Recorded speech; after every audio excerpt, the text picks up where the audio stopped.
राजस्थान के सभी विद्यार्थियों का हार्दिक स्वागत, हार्दिक अभिनंदन।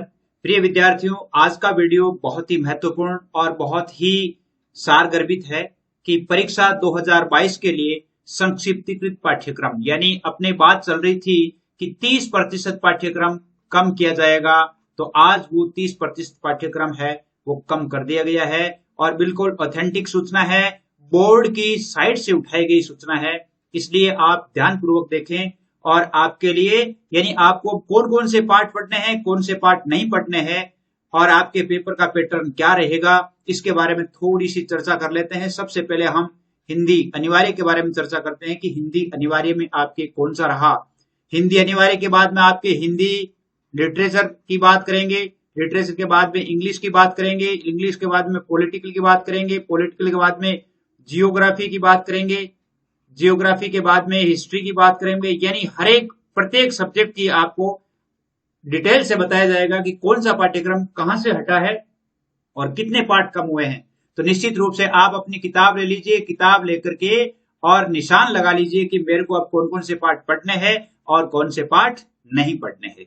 देखिए, जो आपका पहले का पैटर्न था, पैटर्न वो वैसा का वैसा ही है, पैटर्न में कोई फर्क नहीं है। यानी जो 3.25 घंटे का पेपर होगा 80 अंकों का होगा, 20 अंक आपके शतरांक के जाएंगे, पूर्णांक पूरे 100 के 100 होंगे। अब जैसे इसमें जो पहले बंटा हुआ था वैसे ही बंटा हुआ है आप भी, यानी देख लीजिए ये कैसे बंटा हुआ है। यानी एपटिक बोध के आपके 12 नंबर का एपटिक बोध होगा, एपटिक बोध यानी जो गद्यांश आएंगे गद्य और पद्य के। रचनात्मक लेखन आपके 16 अंकों का होना है, वही है। व्याकरण आपके 8 अंकों की है। आरो जो पुस्तक है वो 32 अंक है, अंक 32 के 32 ही है, केवल पाठ कम हुए हैं।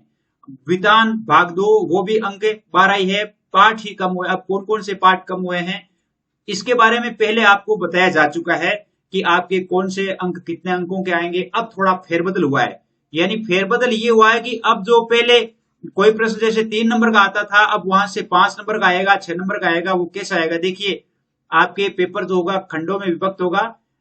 सबसे पहले इसमें बोर्ड ने चर्चा की है कि आपके प्रश्न पत्र कैसा आएगा। तो प्रश्न पत्र कैसा आएगा, देखिए आप थोड़ा सा देख लीजिए इसको।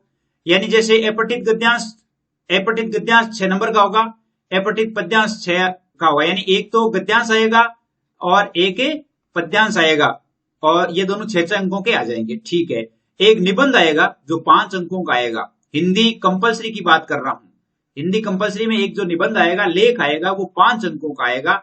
इसके अलावा देखिए अर्थशास्त्र के पत्र, निविदा, विज्ञप्ति, ज्ञापन, अधिसूचना, ये विकल्प सहित, यानी इनमें से कोई भी आ सकता है, ये रखा गया है। अर्थशास्त्र के पत्र रखा गया है और निविदा रखी गई है, विज्ञप्ति रखी गई है, ज्ञापन रखा गया है, अधिसूचना रखी गई है। तो ये चीज आपको देखना है। कहने का अर्थ है कि पहले आपके 9 थे, 9 में से 1 2 3 4 5 5 ही रहे हैं। अब देखिए आपकी एक किताब है अभिव्यक्ति और माध्यम। अभिव्यक्ति और माध्यम में से आपको देखिए क्या क्या आएगा। अभिव्यक्ति और माध्यम में से 2 लघुत्रात्मक प्रश्न आएंगे, 4 अंकों के हो जाएंगे। एक फीचर और आलेख में से 3 अंकों का होगा। फीचर या आलेख, फीचर लेखन आपको अच्छी तरह से बताया जाएगा। अब इसके बाद व्याकरण जो है वो आपके 8 अंकों की है, तो 8 अंकों की रहेगी, जिसमें भाषा लिपि व्याकरण 2 अंक, सब शक्ति 2 अंक, अलंकार 2 अंक। यह आपके पेपर का पैटर्न रहेगा।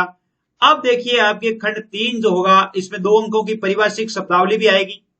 देखिए परिभाषिक शब्दावली आएगी। तीसरा खंड शुरू होगा। तीसरे खंड में आपके आरोह में से एक व्याख्या होगी जो 6 अंक की होगी, एक व्याख्या होगी पद्य भाग से जो वो भी 6 अंक की होगी। निबंधात्मक प्रश्न एक गद्य से और एक पद्य से, एक पद्य से और एक गद्य से, दोनों प्रश्न है वो 5-5 अंकों के होंगे। यानी एक 5 दोनों प्रश्न 5 अंकों के, 5-5 अंकों के होंगे, यानी 10 अंक हो जाएंगे। इसके अलावा लघुत्रात्मक प्रश्न आएंगे 2-2 अंकों के। इसके अलावा एक लघुत्रात्मक प्रश्न गद्य से और एक लघुत्रात्मक पद्य से 3 अंक का, और एक किसी कवि या लेखक का परिचय, देखिए 5 अंकों का। कितनी अच्छी बात है। यानी आपके निबंध भी 5 अंक, निबंध के 5 अंक, परिचय के 5 अंक, और इसके अलावा आपके जो ये व्याख्या है ये भी 6 अंक। यानी बहुत अधिक स्कोरिंग बना दिया है पेपर को। पेपर को इतना स्कोरिंग बना दिया है कि आप यदि इस तरह से सीखेंगे तो आपके नंबर अंक कटेंगे नहीं। आगे देखिए आपके चौथा खंड है। चौथा खंड में आपके देखिए ये वितान आ रही है। चौथा खंड में क्या आ रही है, वितान। वितान में से एक निबंधात्मक प्रश्न आएगा 6 अंक का, और 6 अति लघुत्रात्मक प्रश्न आएंगे जो यानी 6 प्रश्न आएंगे और 6 अंक होंगे, यानी छोटे छोटे प्रश्न भी आएंगे। अब देखिए ये तो हुआ, अब आपके कुल 80 अंकों का हो गया। अब आपके कौन कौन से पार्ट कम किए गए हैं, देखिए पार्ट देखिए आप कौन कौन से कम किए गए हैं, पार्ट यहां से देखिए। अब देखिए अपठित बोध आपके पहले था, वैसे का वैसे ये वो रहेगा। रचनात्मक लेखन जो था वैसे का वैसे रहेगा। अभिव्यक्ति और माध्यम पुस्तक में से जो पाठ थे वो आपके वैसे के वैसे रहेंगे, यानी 7 अंकों का आएगी, देख लो इसमें। यानी अपठित बोध 12 और रचनात्मक लेखन 9 अंकों का, और व्याकरण जो है वो 8 अंकों का, और जो ये इसका आरोह भाग 2 है, इसमें से कौन कौन से पाठ रखे गए हैं, अब आप थोड़ा सा लगा लो। इनमें से रखे गए हैं आपके, एक तो देखिए इनमें से जो पाठ रखे गए हैं वो है आपके हरिवंश राय बच्चन वाला पाठ आपके रखा गया है। आलोक धनवा की जो कविता है, यानी हरिवंश राय का जो है ना आत्म परिचय, वो पाठ है। आलोक धनवा जिसकी पतंग कविता है वो है आपके कुंवर नारायण की कविता है जो है। रघुवीर साहब भी है, गजानन माधव मुक्तिबोध भी है, शमशेर बहादुर सिंह भी है, और फिराक गोरखपुरी भी है। यानी पहला, दूसरा, तीसरा, चौथा, पांचवा, छठा और 9वां, 1 से लेकर 6 तक तो है ही है, इसके अलावा 9वां है। इसके अलावा क्या है, 9वां है। अब देखिए गद्य में से आपके कौन कौन से पाठ रखे गए हैं, गद्य में से आपके ये पाठ रखे गए हैं। देखिए महादेव वर्मा रखी गई है, जैनेन्द्र कुमार आपके पाठ है, जैनेन्द्र कुमार वाला है बाजार दर्शन, वो पाठ है। धर्मवीर भारती का पाठ जो आपके है वो है। फणीश्वर नाथ रेणु का पाठ है। रजिया सज्जाद जहीर का जो पाठ है वो पाठ पूरा का पूरा पाठ है। हजारी प्रसाद द्विवेदी का जो पाठ है वो भी है। यानी 11वां, 12वां, 13वां, 14वां के बाद 15वां नहीं है, 16वां और 17वां, यानी 15वां पाठ इसमें से हटा दिया है। 11, 12, 13, 14 यानी 15वां हटा दिया, 16वां, 17वां है। इसके अलावा आपके पाठ्य पुस्तक वितान जो है, वितान में से 2 पाठ पूरे के पूरे रखे गए, एक तो सिपर वेडिंग और एक जूस, ये दोनों पाठ है वो पूरे के पूरे रखे हैं, और दोनों पाठ 6 अंकों के हैं, यानी 12 अंकों के पाठ है।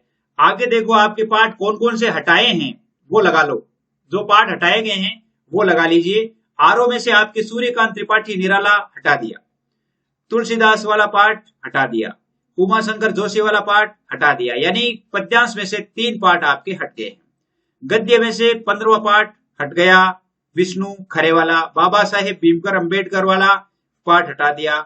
वितान में से अतीत में दबे पांव, ये पाठ भी हटा दिया।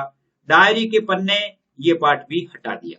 कहने का अर्थ कि आपके बहुत ही अच्छा जो पाठ्यक्रम था, इस पाठ्यक्रम को अच्छी तरह से आपको समझना है, पाठ्यक्रम को देखना है, और पाठ्यक्रम जितना अच्छा होगा उतना ही आपके लिए अच्छा है। अब देखिए थोड़ी सी बात कर लेते हैं आपके किताबों की, कौन कौन सी किताबें हैं आपके। ये निर्धारित पुस्तकें देख लीजिए। आरोह भाग 2 है, वितान है, अभिव्यक्ति और माध्यम है। देखिए आपकी सुविधा के लिए 9610208295 इन नंबरों पे आपके लिए व्हाट्सएप ग्रुप बनाए गए हैं, निःशुल्क है, आप ऐड हो सकते हैं। संपूर्ण पाठ, संपूर्ण जो कोर्स है वो आपको करवाया जाएगा, और किसी भी प्रकार से, यानी जैसे आपकी ये तीनों किताबें, जैसे अभी आरोह है, आरोह में से 7 पाठ पढ़ा दिए, उनमें से एक भी पाठ नहीं हटाया जो अभी तक पढ़ाया है। वितान है, वितान अभी शुरू नहीं हुई है। अभिव्यक्ति माध्यम ये भी शुरू नहीं हुई है, ये जल्दी शुरू कर दी जाएगी। और आपके लिए मैं ये कहता हूं कि आप निश्चित रूप से मेरे साथ बने रहें, और आपको अच्छे से अच्छे, यानी सबसे अधिक जो सूचना है परीक्षा से संबंधित, और बहुत ही ऑथेंटिक सूचना। पिछले दिनों आपने देखा होगा किसी ने ऐसे ही फेंक दिया था कि ये पेपर हटा दिए गए हैं, वो हटा दिए गए, नहीं, ये बोर्ड की ऑथेंटिक सूचना है, और इस ऑथेंटिक सूचना को आपको मानना है। देखिए विद्यार्थियों, आप यदि संपूर्ण पाठ्यक्रम ऑनलाइन ही करना चाहते हैं तो आप मेरे चैनल से जुड़े, चैनल को सब्सक्राइब अवश्य करें, ताकि जब भी कोई सूचना होती है तो वो आपके पास तुरंत पहुंच जाए और वह सूचना आपके पास आती रहे। उम्मीद करता हूं कि आपको अच्छा लगा होगा, और पाठ्यक्रम जो है, जो कम हुआ है, उसका आप निश्चित रूप से अध्ययन करेंगे। आज के लिए बस इतना ही। जय हिंद, जय भारत। अगला वीडियो हिंदी साहित्य का है, हिंदी साहित्य का है, आप निश्चित रूप से वहां जाकर के देख लें।